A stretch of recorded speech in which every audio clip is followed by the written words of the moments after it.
Auparavant, on lançait une bouteille à la mer dans l'espoir que quelqu'un trouve le message. Aujourd'hui, c'est Dame Nature qui lance un appel à l'aide. Un des grands responsables, l'industrie alimentaire. Pourrait-on rêver un instant d'une épicerie sans plastique? Peu importe où on regarde, on voit beaucoup de plastique. Donc, le rêve, c'est pas de se dire qu'on va se tourner puis il n'y aura plus de plastique à l'épicerie. C'est pas ça l'objectif. On pourrait ne plus avoir de plastique, mais il faut changer nos façons à ce moment-là de consommer et de distribuer. Ça, c'est un changement qui est beaucoup plus radical. Bruno Ponsard est spécialiste de l'emballage dans l'industrie alimentaire.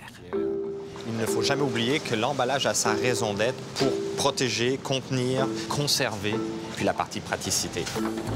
Pratique, le plastique. Mais est-ce que l'industrie en abuse?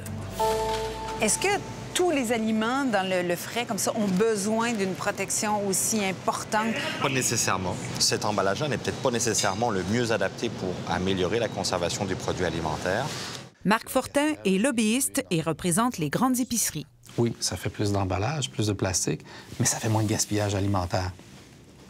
L'œuf, la poule, qu'est-ce qu'on fait? Ça, c'est réellement un enjeu. Louise Hénaud-Étier est chef de projet scientifique à la Fondation David Suzuki. Donc, il y a tout un équilibre à avoir entre augmenter la durée de conservation des produits pour minimiser le gaspillage alimentaire parce que ça a un impact environnemental majeur au niveau des émissions de gaz à effet de serre, des pesticides, de la pollution des cours d'eau par les fertilisants, par exemple, mais en même temps, considérer le fait que les emballages alimentaires vont avoir un impact environnemental non négligeable et majeur qui peut perdurer beaucoup plus longtemps que la durée de vie des produits. Malgré les alertes lancées par les environnementalistes, l'industrie semble faire la sourde oreille. Il n'y a pas si longtemps, les laitues, on n'emballait pas ça dans le plastique, là. Non, effectivement. Est-ce qu'il y a une volonté en ce moment, en 2018, de réduire la quantité de plastique?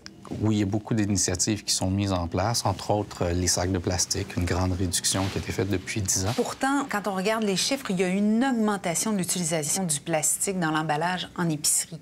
Il faut suivre les normes du MAPAC. Le MAPAC et l'Agence canadienne d'inspection des aliments, deux organismes gouvernementaux qui régissent les règles de salubrité, sont aussi pointés du doigt par le Conseil de la transformation alimentaire du Québec, qui représente plus de 500 entreprises. Nous, on est tributaires du MAPAC. Pour lui, ce qui est important, c'est que les aliments soient salubres, puis qu'il n'y ait pas d'empoisonnement alimentaire à la fin de la course. Mais c'est la même chose pour l'Agence canadienne d'inspection des aliments. Quand elle vient inspecter des aliments, elle veut s'assurer que le produit n'ait pas de microbes, soit exempt de maladies, etc. Le MAPAC se défend d'exiger des contenants en plastique. La réglementation ne prévoit pas de matière spécifique pour l'emballage. Essentiellement, elles doivent être propres et ne doivent pas non plus transmettre à l'aliment lui-même un goût, une odeur ou, par exemple, un contaminant chimique. Tant et aussi longtemps qu'on ne trouve pas quelque chose qui va pallier à la salubrité des aliments avec les mêmes propriétés que nous retrouvons actuellement dans le plastique, et on va utiliser du plastique. Dans l'industrie alimentaire, les embouteilleurs sont les plus grands utilisateurs de plastique. En 2016, il s'est vendu 480 milliards de bouteilles dans le monde. Coca-Cola, un des plus gros pollueurs, produit 3400 bouteilles par seconde. Un de ses dirigeants a accepté de nous rencontrer. Comment se sentent les gens chez Coca-Cola quand ils voient leurs bouteilles dans le fond des océans avec clairement leur logo décrit dessus? On est conscient que c'est la planète là où nous vivons, donc nous ne sommes pas du tout contents de voir nos produits finir dans les océans. On ne peut pas annuler entièrement le plastique, bien entendu, mais on peut quand même gérer la matière de façon à réduire les déchets qui sont inutiles, qui sont en train d'être partout dans les océans, dans les conduits d'eau, partout dans le monde. Si les bouteilles de boissons gazeuses sont consignées chez nous, il n'en est rien des autres liquides, à commencer par l'eau, dont les ventes, juste au Québec, ont augmenté de plus de 50 % depuis 2010. À l'heure où on se parle, toutes ces bouteilles qui sont recyclables, est-ce qu'elles sont recyclées à 100 %? À l'heure où on se parle, oui. Il n'y a pas de secret, c'est certainement pas encore. Mais l'idée, c'est d'y arriver. Seulement 14 % des emballages plastiques sont actuellement recyclés sur la planète. Et à voir la prolifération de nouveaux formats et de nouveaux contenants, on se doute bien que l'appât du gain prime sur les ambitions environnementales. Notre pot d'humus a l'air tout gros, mais si on regarde, ça bombe par en dessous du plat pour avoir moins d'humus à l'intérieur de notre plat. Et ça consomme plus de plastique pour rien. Donc, si on arrêtait de vouloir berner les consommateurs, je pense qu'on aurait beaucoup de gains du point de vue de l'utilisation du plastique.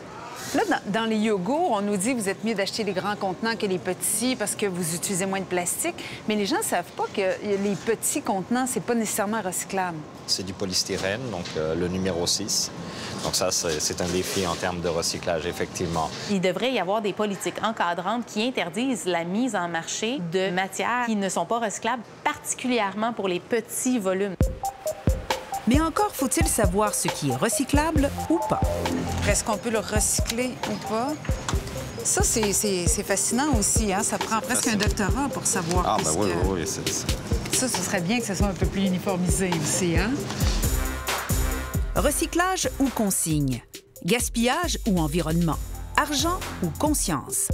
Les enjeux sont énormes quand on parle plastique pour les joueurs de l'industrie alimentaire. Est-ce qu'on pourrait pas réinventer autre chose que le plastique qui soit moins polluant? Est-ce que c'est de réinventer le plastique ou c'est de le traiter efficacement, de le réutiliser?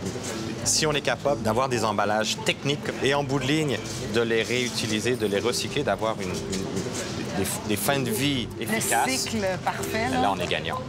Mais les gens travaillent là-dessus.